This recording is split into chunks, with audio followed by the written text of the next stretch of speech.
ko. Gumamit ka ngayon? Oo. Wala naman siya amats eh. CBD siya eh. Ano yung CBD pa kayo? Research mo. Nung nagmamaneho ka, gumagamit ka rin. Gumagamit? Oo. Hindi ako tumitigil gumamit. Gumagamit ako araw-araw. Pagising ko hanggang matulog ako, kahit tumatay ako, gumagamit ako. Sinabi mo hindi ka daw pwedeng huliin dahil anong dahilan? Bakit? Because under the law, ha? Under the law of God sa Bible, you cannot touch me. I am God, I am Jesus Christ.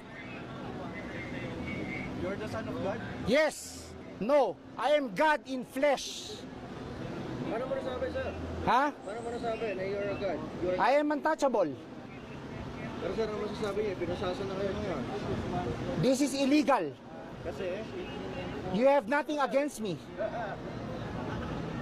You cannot touch me.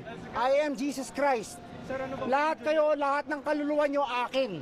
Anong religion niyo, sir? Wala akong religion. God lang, God. God. Wala akong religion. Kaano-ano niyo si Mama Mary? Nanay ko, I am the law. Bakit hindi godly? Ako nagde-decide, hindi kayo. Amen. I am the law. I am the way. Lahat kayo, dadaan kayo sa akin para makapunta ng langit.